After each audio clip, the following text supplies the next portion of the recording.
My name is Karen Hampton, and welcome to the third in the series of webinars, Moving Forward, Redefining the American Textile Conversation. I would first like to thank the Center for Craft for making this possible with a grant from the Craft Future Fund.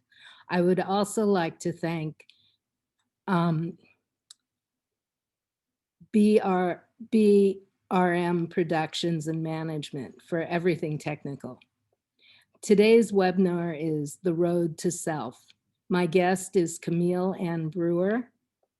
The schedule for the webinar is that I'll give a little intro to Camille, and then I'll have Camille on, and Camille will share her screen and give a slide presentation. Then we'll meet back for a conversation, and then we'll do some Q&A, hopefully at the end between like 4:50 and 5 p.m. So thank you so much for attending The Road to Self. Camille Ann Brewer received her BFA with a focus in fibers and metals from CCAC, and her MFA from the University of Michigan in fine art, focusing on weaving.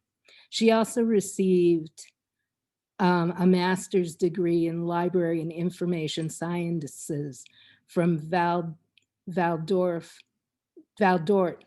State University in Georgia.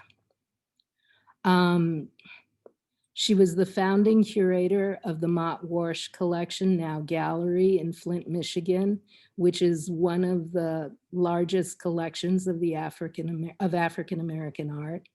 She was executive director of the Black Metropolis Research Consortium, a membership organization of libraries, universities, and archives, dedicated to making accessible material that documents the African American and the African diaspora.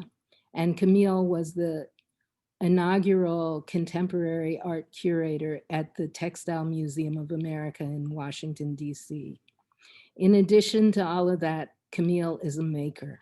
She has returned to her studio practice in Detroit, Michigan, where she explores architecture in spaces through linear elements, which are woven as cloth and nets, built through a variety of calculations to create rich, complex patterns and pattern weave structures that are embedded with the very notions of space, computation, and sound found in her life. Now, I'd really like you to welcome Camille Ann Brewer. Thank you. You're on.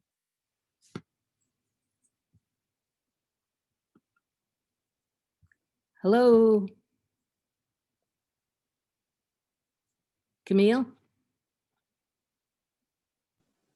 Hello, I'm here. I'm sorry. Hello, everyone. Thank you, Karen, so much for that introduction. It's a pleasure for me to be here, and it's real special for me, for you to host this conversation. I wanted to start with the slides. I don't see an opportunity to post them here. You go into screen share. You go to down. Here we go. I'm sorry. Thank you, dear. I appreciate it. You know, when you're on, you get really nervous about things. So let's get started. Okay. Let's do this again. Screen share. It worked just a second ago. It says screen share has failed to start. Please try again later. One more time. I apologize, everyone, for this delay. It's failing to pull up now that we're live. I'm going to ask Jane if she can bring up the slides that I just sent her. So I'll just get started talking in general. I want to begin by thanking you, Karen, for inviting me to participate in this webinar series on American craft. I also want to thank the Center for Craft for sponsoring this and other projects which celebrate the diversity of American craft makers. I want to thank Jane and Bianca, who are behind the scenes on this call to make this all work and happen. And finally, I want to thank all of the participants for taking the time to join us in this presentation. To introduce myself and my background, I'll begin with a conversation I would regularly have with my father. Next slide.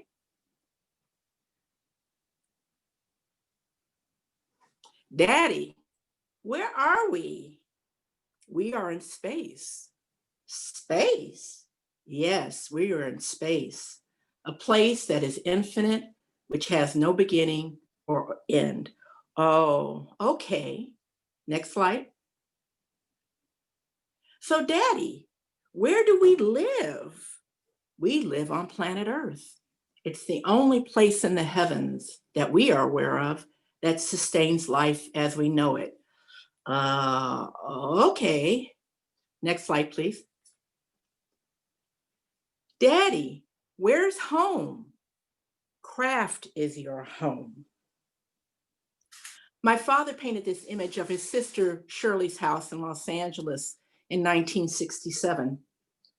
He always had an art, design, or craft project happening in the house. Painting, macrame, architectural drawings, ceramics. There was always a project in progress that needed attention. Next slide. My father's day job was as an aerospace design engineer working on the Apollo program, and then through the 1970s and 80s on the space shuttle program. His design work focused primarily on the astronauts' living quarters. He was the first person in his family to go out and work for a company. Next slide. My father's ancestors were self-employed craft artisans dating back to 1800. This is a business card for Lafayette Brewer, my father's great-great-grandfather. He established his dyeing business in Van Wert County, Ohio in the mid-1880s. Lafayette's grandfather, both of his parents, and many of his 13 siblings were self-employed craft artisans. The making of objects is in the family DNA. We are American craftspeople. Next slide. My mother would take us on regular adventures through her native city of Angels. One of my favorite places to visit was the Watts Towers. It's very different now with the fence encircling the structure. However, when I was a kid, me and my brothers would climb up the structures as if the space was our very own special magical playground. Next slide. My mother would share stories of watching as a little girl, Simon Rodea, building the structures. There was so much magic in the color, the shimmering surfaces, and the texture, actual physical texture of the towers. It was a wonderful place built with all kinds of discarded materials. Next slide. My Aunt Shirley's house was directly across the street from St. Elmo's Village, an art space comprised of several one-story bungalow homes near the intersection of Pico and La Brea in Los Angeles. You can see the color vibration from the village on the house in my father's 1967 painting. Being able to be, just be, and play in the village opened my mind to creative possibilities. Next slide. After selling my handmade silver jewelry through middle school and high school, I decided I wanted to study to become a jewelry designer. I wanted a proper craft education, so I applied and was accepted to the metalsmithing department at the California College of the Arts. When I attended, it was called California College of Arts and Crafts, and the crafts people were very unhappy when the school changed the name. They dropped the word crafts like it was a bad word. As in most undergraduate programs, I was required to take elective courses to complete my degree. At a friend's suggestion, Tracy Crum, as a matter of fact, I selected weaving. It was a decision that had a major impact on my trajectory as a craftsperson. Next slide. So today I'll talk about two different bodies of work, one series called Being There and the woven metal work. Next slide. I work in many series. I like series, and I'm just going to feature one today called Being There. In my adult life, I've lived in 7 US states and 15 cities. I've lived on the West Coast, I've lived in the Midwest, I've lived in the South and the East Coast. I created the Being There series to tie down memory to place, to define the characteristics of physical spaces, and somehow note the impact that all of it had on me. Next slide. These coordinates describe the location of the city of Detroit on the Earth's surface. These numeric coordinates have now become a symbol for place and are proudly displayed on the newest Detroit urban streetwear. Placemaking and magic happen where perpendicular lines meet and intersect. Next slide. Very much like cloth, magic happens where the lines intersect to create pattern and a distinct point on the cloth surface. Next slide. So to create the series, I began looking at maps. Urban planners design linear structures that define space and maintain a grid-like structure regardless of the topography of the landscape. This example of a map of downtown Chicago illustrates well how the urban grid overrides the nature of the Chicago River and does not curve with the contours of Lake Michigan. And you can see a little bit of that in the upper right-hand corner of these quadrants. We map the space in our minds and we create place and culture based on intersecting lines of a grid. Next slide. Being There, Green Acres, is one in this series, and it's about Detroit. This depicts the map of the first neighborhood I lived in here in Detroit. 8 Mile runs across the top, for those of you on the call from Detroit, and Livernois runs along the left side from top to bottom. In keeping with the character of Motown, the work has an A and a B side. Therefore, either side can be presented to stand on its own. Next slide. This is a B side depicting a map of the major roads in Metro Detroit. It was from Green Acres that I explored the region, and it was important for me to note that in this work. I've spent so many hours, many hours traveling these roads. I remember stitching on each button, thinking of all the road trips that I've taken through all sorts of weather, snow, rain, et cetera, et cetera. Detroit is on the right. Flint is at the upper left-hand corner, and Ann Arbor is on the lower left. Next slide. All of the cloth in this work were pieces I made during my time in Detroit through the 1990s. So each piece of cloth was embedded with memory of place. In building the work, I was forced to remember how to navigate the neighborhood through placemaking because, as you can see, the streets move from a rectangular grid into curves. To this day, I still get turned around in this neighborhood. I have to sit down with a map and figure out how to get through these curves. Next slide. And this is just a detail of Green Acres. Next slide.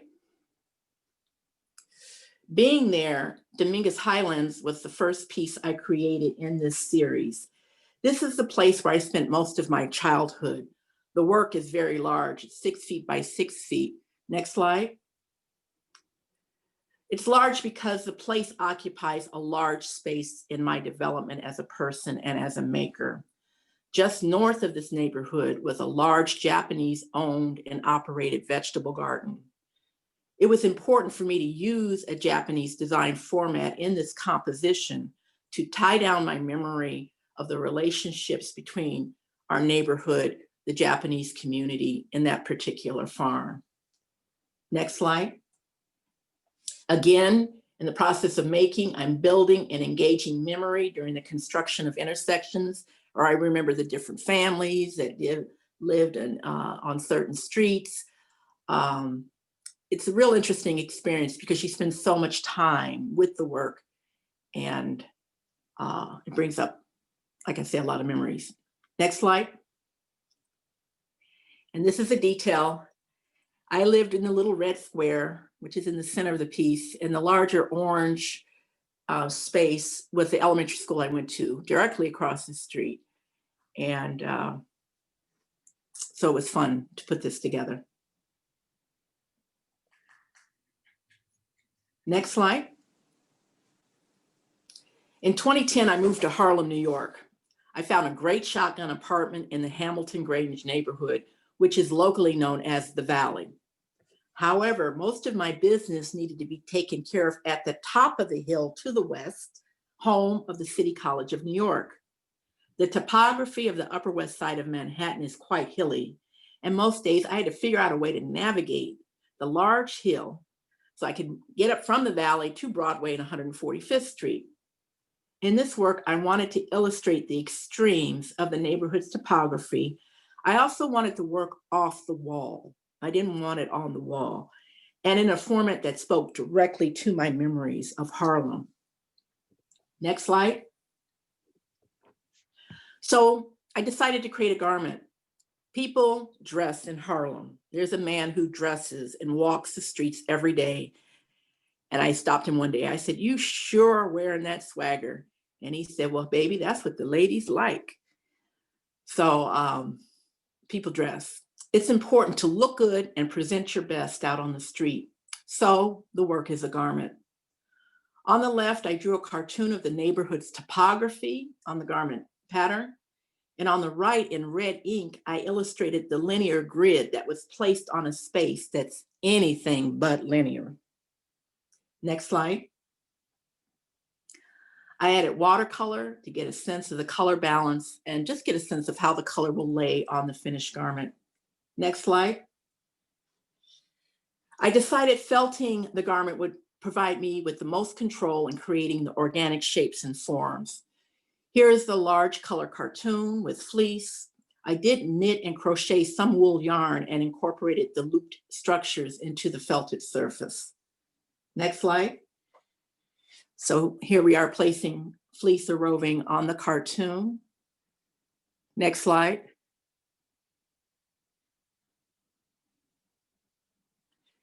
Next slide.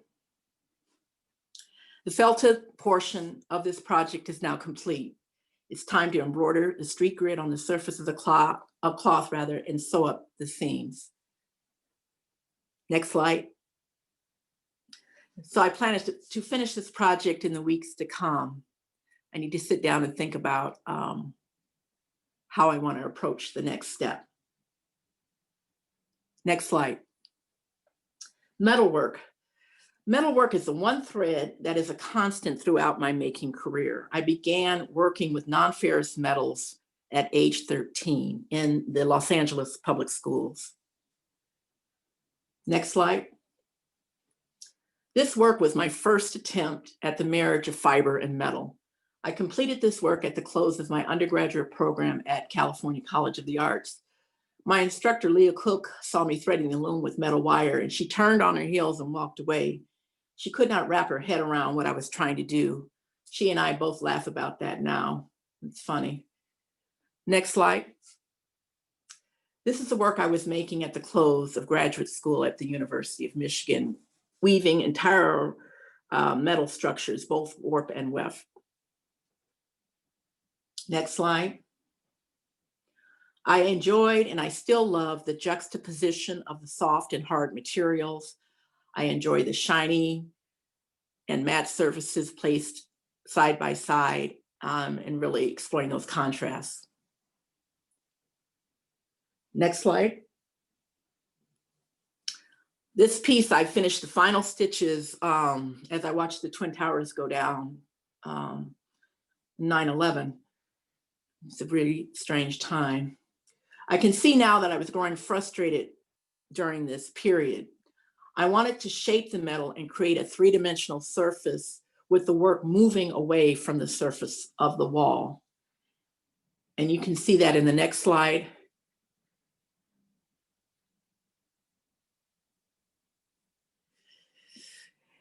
And the next slide, please.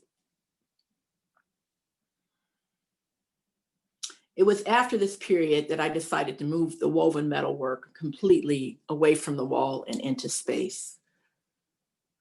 Next slide. I began 2 years ago weaving fiber and metal panels. For the weavers in the audience, the tabby ground structure in this cloth is copper wire, and you can look closely at the image on the right and you can see the metal wires running through from coast to coast in the cloth. Next slide. I wanted to insert the woven panels into frames to create room screens. Once in the frame, the viewer can see the translucent nature of the cloth and its shimmering metal surface. Next slide. This just came off the assembly line last week. As I just mentioned, I wanted the weaving to move off the wall. Now I have the satisfaction of being able to walk around the work and take in the surface shimmer and pattern from different angles. I find the function and purpose of this object very exciting, and I'm looking forward to exploring this idea further. Next slide. These are other panels I've completed over the last year. I look forward to seeing these screens come to fruition. Next slide.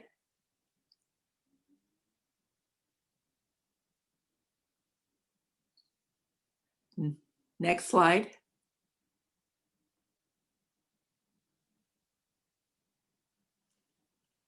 Next slide.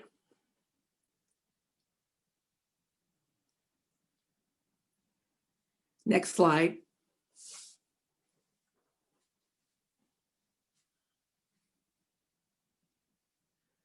Next slide.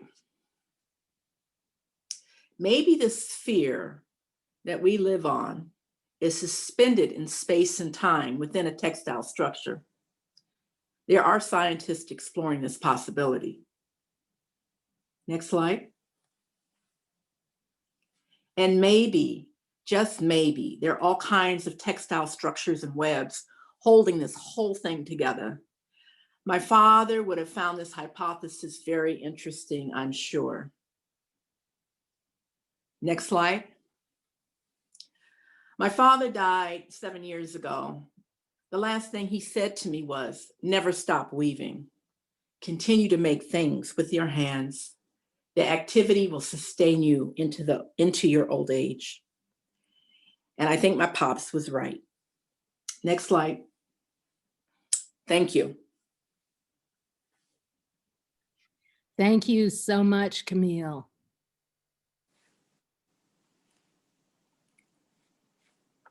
You're so welcome, Karen. Thank you. Oh, that was lovely. I'm trying to, I need to see both of us so I can have this conversation. It was so great to have your stories about growing up with actual imagery, because as you know, but other people in the audience don't know, while we never met during our childhood or anything like that, our lives overlapped in so many ways. We were crossing the same areas. You know, St. Elmo's Village, which your father painted, was just, what, 4 or 5 blocks away from my house. And that was where my sister started out taking art classes. And, you know, and just, I think within the structure of the African-American family at that time period, there in the middle class, there were so many people that were working within the aerospace industry. And people don't realize that, you know, that those are the like major foundational things that affected all of our lives. Your work, I was just struck. I was really, when I was looking at your images before we began, I started really thinking about, you know, about the time when you were first working with metals and you were first weaving, and how you were first beginning to put that on a loom, and how that was really like really amazing stuff to be doing at that time. You know, I mean, when you think about it, the only, in my, as far as what I understand, I mean, we had like Dorothy Liebes, who was working with metals, but in a very different way. But very much, I think, you know, had a mindset very similar to what your process was. And I mean, please jump in and tell me anything, because I may be completely wrong on this one. Well, Cynthia Scherer worked with metals early in her career, and the metal acted, well, what I'm doing right now, it was the weft thread. The piece that I was working on at an undergraduate school had both a metal warp and metal weft. Because I understood the temperament, I understand the temperament of metal. I know that you can't keep working with it. It only has so much room. It's not forgiving. And so I understood that. I think my instructor, Leah, had some concerns about, you know, how that would work on a cloth loom, but I pulled it off. And I was very satisfied after doing that. I really missed the metals department. I had some issues with the faculty in the metals department. And so Leah Cook provided a safe place for me to work and explore my ideas. So I drifted towards the fibers department, but I really missed the working with the metal. Again, you know, I began casting bronze at age 13. I thought I was it in middle school and high school selling silver jewelry. And my mother and my father and neighbors too encouraged me to explore jewelry design, you know, as a means of earning a living. And so that's why I went. My father wanted me to go to California State University, San Diego State or Long Beach State, but I really wanted a good foundation in craft education, craft history, craft technique, understanding craft materials. So ceramics happened at home when I was a kid, so I was familiar with clay. And then introduced to metal in middle school, and then fiber work in undergrad. I did not touch glass, which I'm glad I didn't, because it's so seductive and so expensive to practice. So I left that alone. I really value the education I received in Oakland at the time. The University of Michigan was a very different experience. What I gained was the university. The art department's one thing, but I gained the university. So I was able to have conversations with law students, engineering students, et cetera, and just a library, university library to die for. So I didn't feel much growth artistically at Michigan. Like I said, there were ancillary things happening that enriched my experience there. Michigan introduced me to the world. I met the president at the time of Mexico. I met Shirley Chisholm. The university was able to bring in people, you know, that I was able to speak to and talk to, discuss my work with, discuss my ideas about the world with. So I do value that experience in that regard. So I have kind of a little offbeat question, which is, you know, in your training, where, you know, you became really one of the leading curators in in African American art.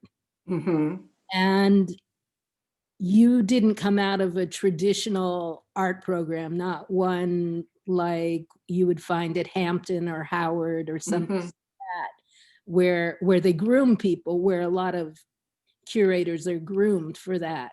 So, you know, I'm curious as to where your teachers were from. Well, I completed school with no intentions on working in museums. And a position opened up at the Detroit Institute of Arts working in the exhibition coordination department. I applied, was hired, and started that job. And then an opening came up in the African department, assistant curator position, and I just transferred from exhibition coordination to curatorial. Both you and I had kids to feed, so you figure it out. And I had a great mentor, Michael Cann, at the Detroit Institute of Arts, who was a connoisseur's connoisseur and taught me how to look, taught me how to see. From there, I became a corporate curator, Blue Cross Blue Shield of Michigan, and working with the Detroit Tigers, securing art for their corporate headquarters. And in 2001, 2002, a dear friend of mine introduced me to Marianne Mott and Herman Walsh. And I really didn't want to be bothered with them, to be honest. And I remember sitting down for lunch, I'll never forget it. And Herman's question was, how much are you? I'm like, well, okay, Herman. So I gave them a list of books to read. This was my way of brushing them off. Here, read all these books, and if you read them, then call me back. Well, they promptly read all that material, and I thought, oh, these people are serious. So let me work with them. I will also add, while I was at the Detroit Institute of Arts, George Nanandi would bring his artists to the museum when they were in town. Ed Clark, Howardina Pindell, Mel Edwards. And he would drop them off so he could run errands and call me and say, Camille, can you entertain them? Well, I got to go run and do this and that, what have you. So I remember Ed Clark specifically meeting him at the door, and I said, well, where do you want to start? And he says, we start where it all began, in Africa. And so I learned from these artists. I learned from Howardina Pindell. I learned from Jack Whitten. Sherry Washington had a gallery at the time, and William T. Williams worked with her, Richard Mayhew, Gilda Snowden, a local artist. I was involved too with the National Conference of Artists Michigan chapter here, and learned a lot through being involved with the organization. So it's that, you know, that ancillary learning that happens after you earn the degrees. So, and I found Detroit, people here were very sharing of information. I think Detroit collectors of African-American artists are the most sophisticated in the nation. I think the only city that comes close would maybe be Houston, not New York even. So there are people who really study. And when I was here in the 90s, a large percentage of the collectors were educators. So it was a different approach, a different thinking about art. So I started working with Marianne, and because I had all these relationships, I could go directly to the artists, and which was very fulfilling because she was able to meet the artist. She was able to hand the check to the artist directly and learn about the works that she purchased from these artists. And it's clear to me that she has still maintained these relationships after all these years. She and Howardina still communicate. Herman passed away in 2006. And the collection kind of turned a little bit. He was more comfortable with representational work. Marianne really likes abstraction. So after he was gone, the collection turned towards abstraction. And because she had the means and a really good eye, we would land on the same stuff 97% of the time. We walk into a gallery and yeah. So she was able to make some really seminal purchases. So that's, you know, my work with Marianne. She and I are still in touch. She's just sent me a letter last week, as a matter of fact. And, you know, you know, issues of race come up. She's old white money. And we would go into galleries in New York, and she'd say, you go in there first. If they don't talk to you, if they don't speak to you, we're not shopping there. So I'd go in, and, you know, you've got the young woman at the desk who barely looks up to even say hello to you. and walk around and, ask for a price sheet or something. And there were all kinds of excuses why I couldn't see any paperwork. So I'd walk and meet Mary Ann out on the sidewalk, say, hey, they're not working with me. She says, let's go to the next gallery. You never know who's walking in your door. You never know. So the collection, she uses the collection like a library, and working with her was the spark that sent me to library school. I wanted to learn proper cataloging techniques to take care of this collection because it was a library. She lends the work to museums and to special exhibitions all across the country, free of charge. So how do we, maintain a system that someone 50 years from now can come back and see what we were up to? So I'm so glad I did that.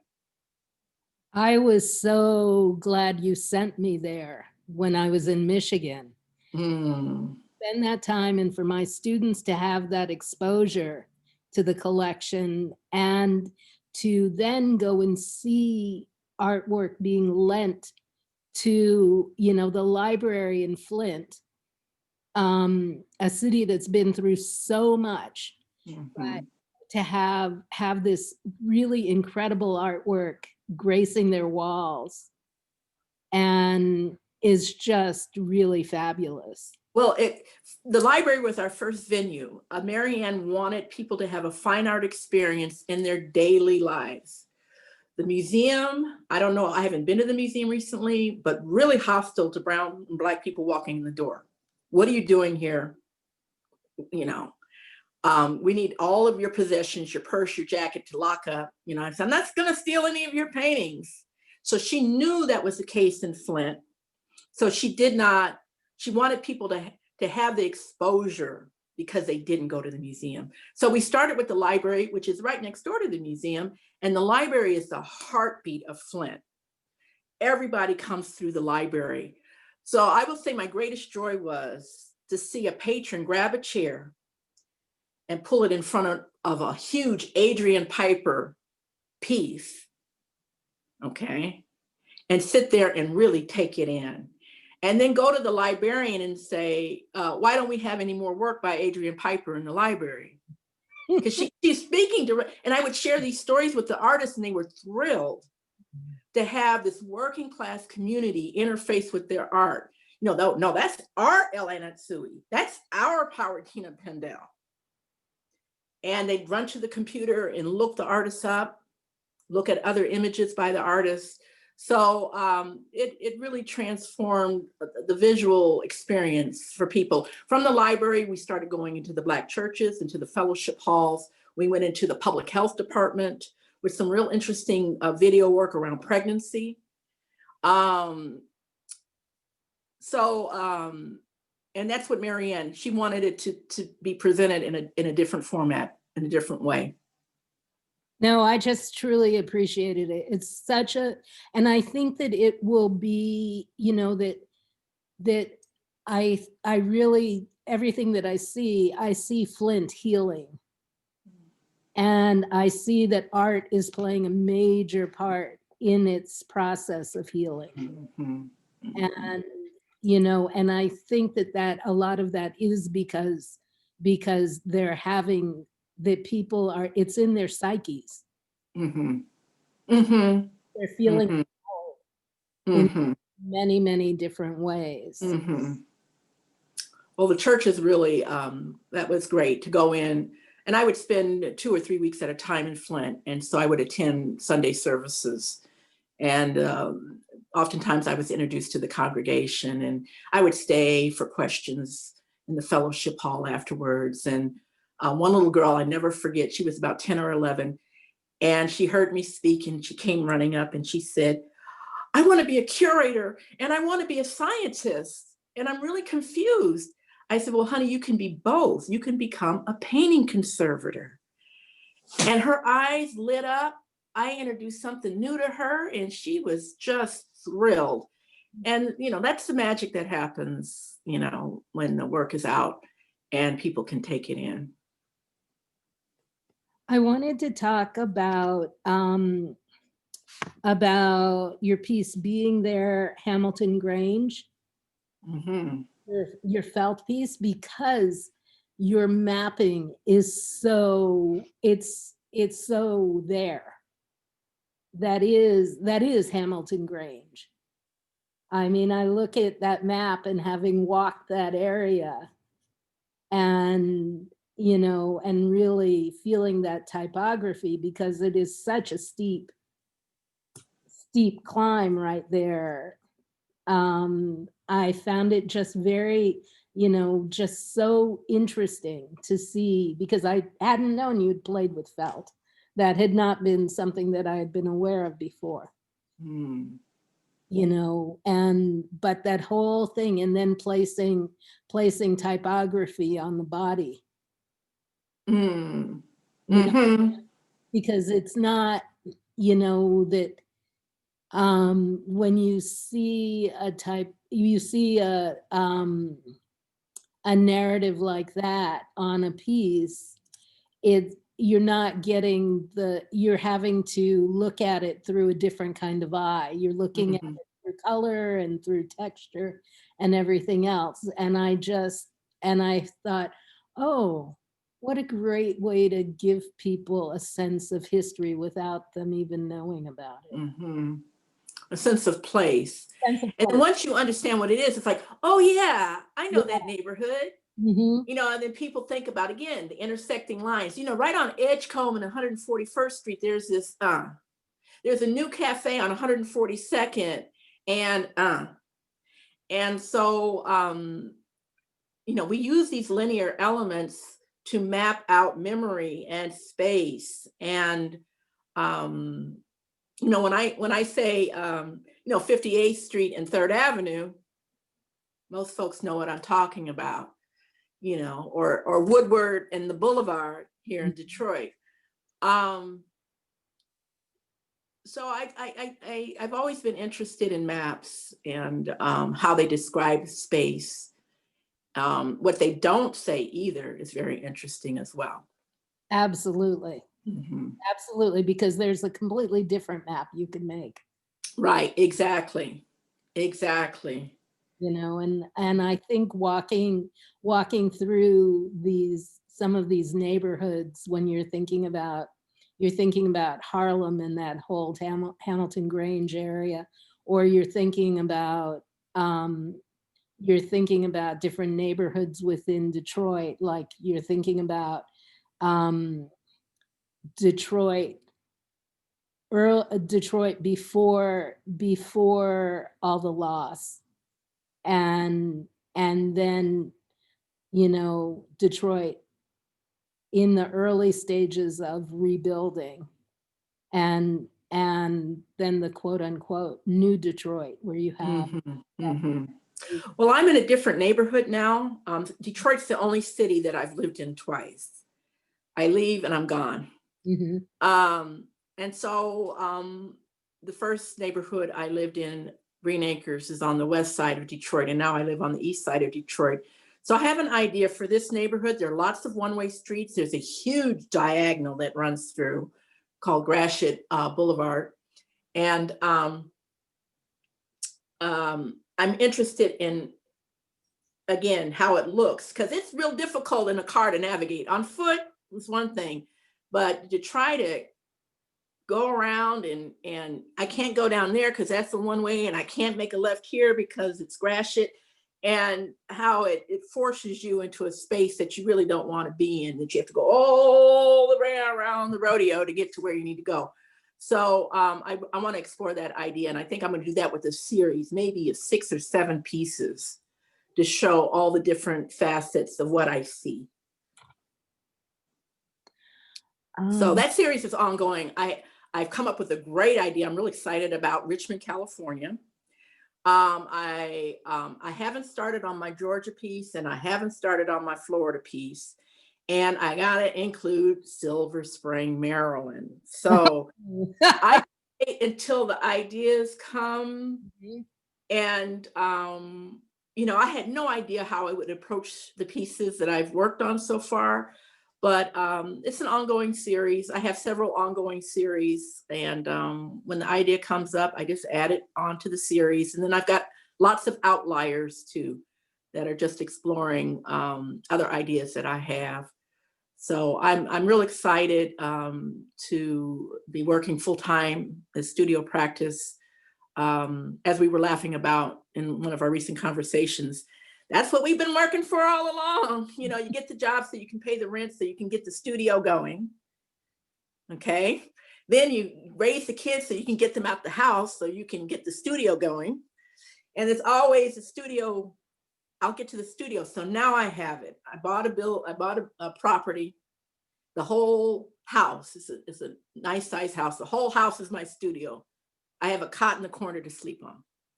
So my son-in-law looks, he's like, you know, you want this at this stage in your life? I've wanted this for years. Let me be. So it's exciting. I do miss Washington. I miss the friends I met. I see Lee Talbot's on the call. Hi, Lee. I miss you. So I miss the interactions with people, but I didn't have a studio. So, but I'm back here with my great friends in Detroit. It's wonderful to come back home and see friends that I've had for 20, 25 years. And it's a tough time right now. I'm glad I'm here. I've lost a couple friends from COVID here.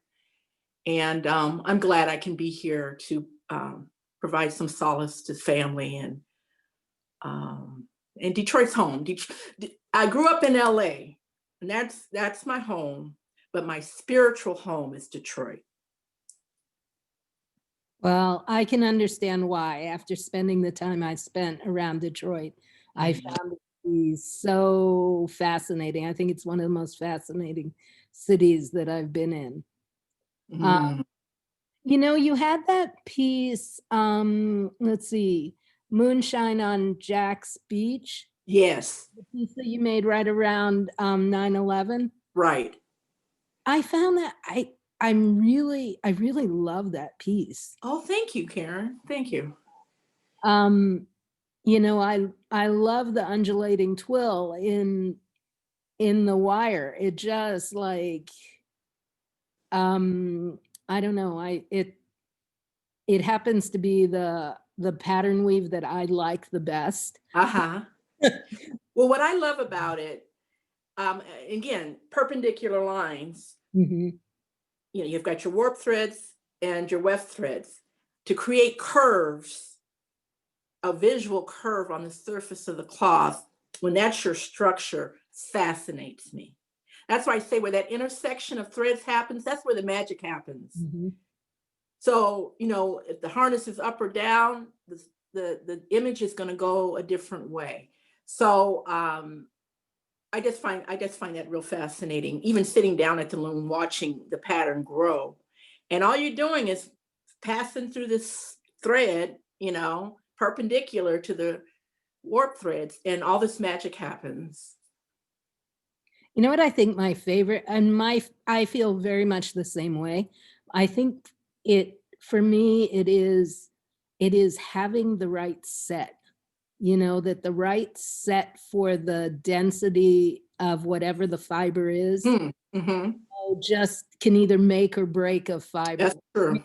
Fabric. And it just, you know, and how you colorize that, how you, whatever you do to it, it could be as simple or as complex. Frequently, if it's too complex, then you'll lose it. You know, if you have the right mix, then it's just like magic. Yeah. Yeah.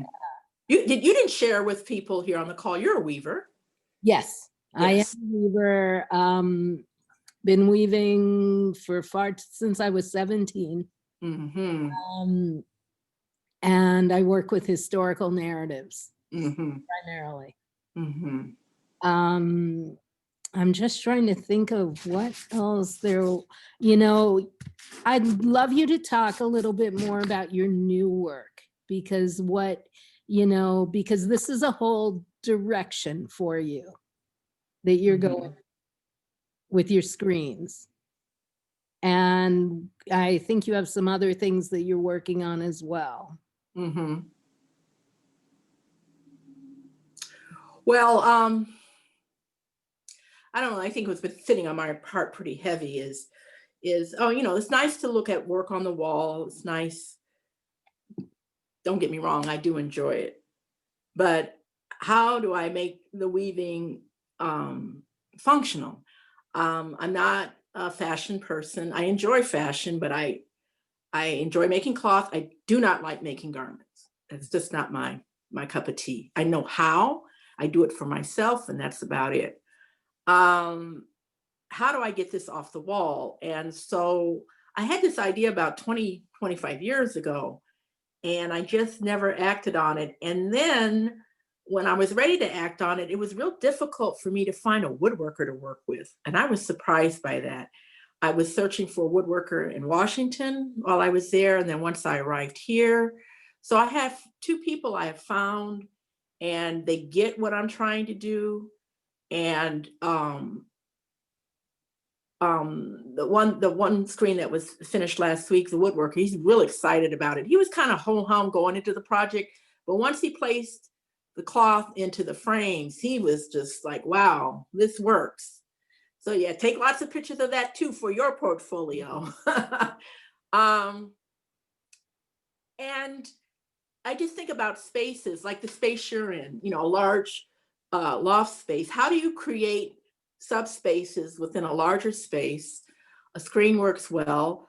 I think screens are appealing now too, that more people are staying home with this COVID environment. How do you create an office space that's kind of separate from the bedroom or separate from the living room? I like the translucent quality of it, that you can see and not quite see, that there's light coming through. The screens are flat. How do I explore really working the metal within the frame so it has more texture? While I was at the Textile Museum, we invited Richard Tuttle, conceptual artist, to the museum, and he and I had dinner one evening, and he said to me, Camille, you know, the wall is dead. The wall's been dead for 20 years. And I thought, oh, someone's speaking my language. So again, getting the work off the wall, finding someone to work with to build the frames. I was considering, in Chicago, I was considering taking woodworking, and Richard Hunt said, no, you're a weaver, hire somebody else to do that.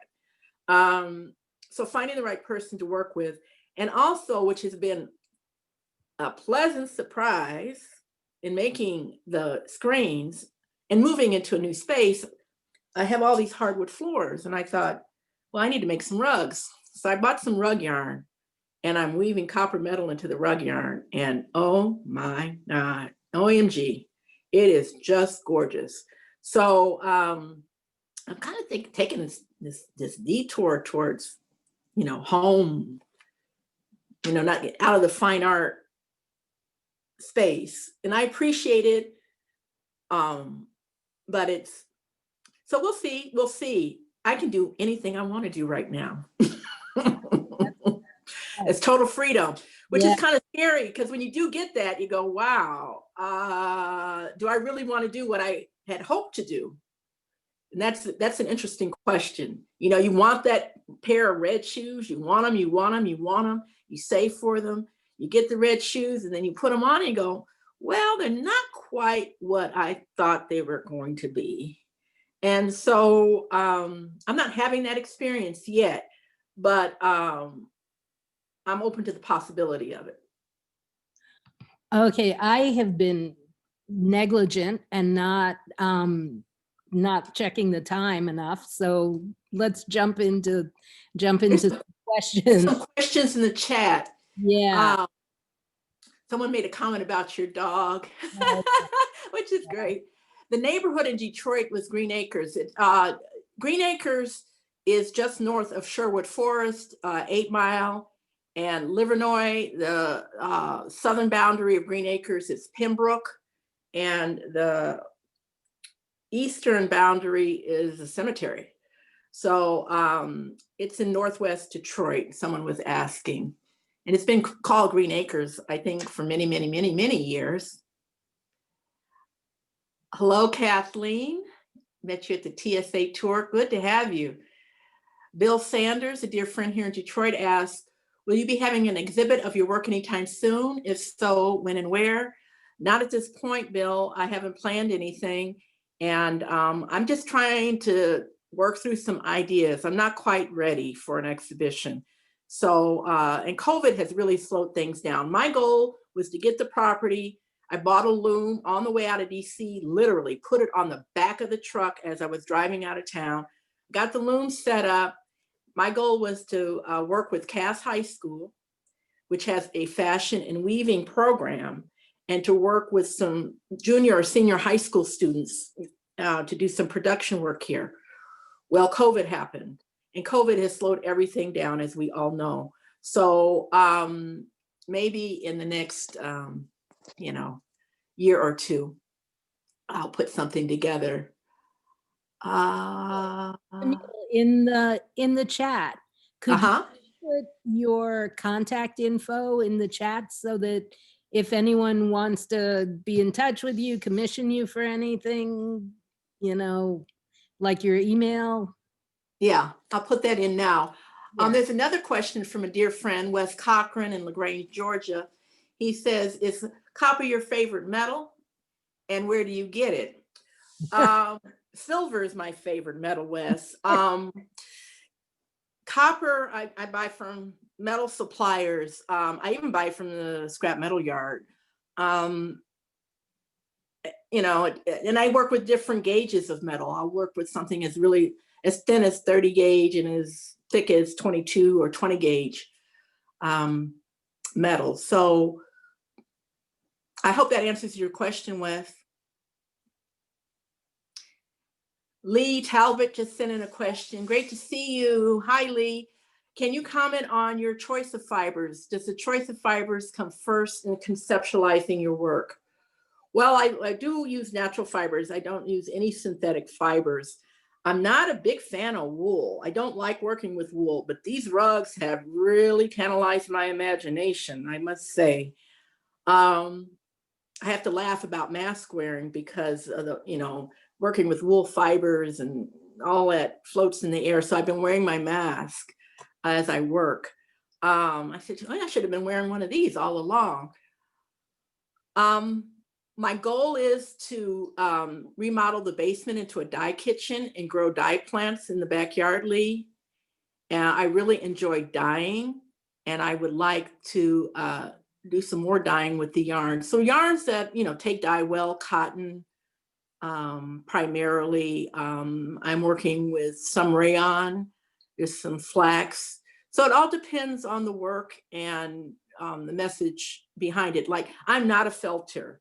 Felting doesn't really do anything for me, but weaving, it just sets you up for these rectangular pieces of cloth, and the garment is not rectangular. And so I thought, well, how am I going to do this? So felting provided an avenue for me to deliver the work.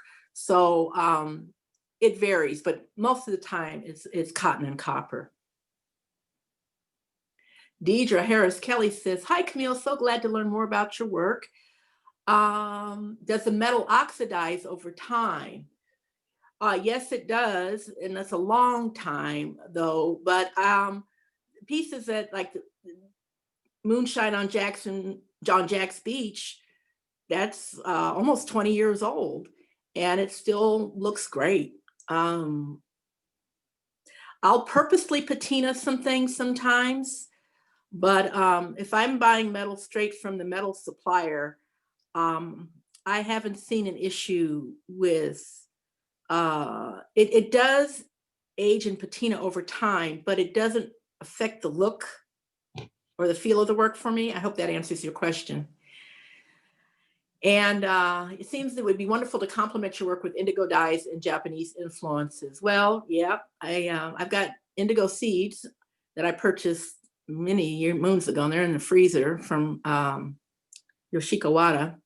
And I did smuggle some saffron seeds into the States for my last trip to Japan. So given that Northern Japan has a similar climate to Detroit, I'm hoping to grow those flowers to produce yellow and orange dye. There's another question from Elizabeth Youngblood. Has your formal information technology education influenced your work? Why do you not care to work with wool? What fibers do you prefer more than wool? As I said, cotton. the information in library science work doesn't really inform the work. While I was in school, I was considering doing my thesis on artist books, and I backed out of that and ended up working on the challenges for artists over 65 and collectors over 65, helping them catalog their collections or their life's corpus and output. And I need to do a better job of documenting my own work. I'm always preaching to other people, you need to do this, you need to do that, and I need to do what I say. But in terms of conceptually, not at this point. I'm open to it, and it may come at some point, but not at this point. I had one technical question. Yes. You have really beautiful selvages with copper. Are you giving me selvage envy? A little bit. I learned how to do selvages from an old woman. Her name was Rose, and she was the registrar at California College of Arts and Crafts. And as an employee, she was able to take free classes. So she sat in on the weaving classes, and she showed me how to make a gorgeous selvage. And so I bought some needle nose pliers to hold the selvage and pull the thread, and it just got in the way. So I figured it out. And again, I know the temperament of metal, and it all works out. Well, I think that's the place to end on. Okay. We're already over time. Okay. Well, I just want to thank everybody again for coming and asking questions. It's been great. Thank you so much thank you, Camille. This was really wonderful. Thank you everyone for hanging with us. It was really, thank you. This was a great conversation. Thank you, Karen. It's always a pleasure to talk with you. Yeah. Always. Take care, everybody. Bye-bye. Bye-bye.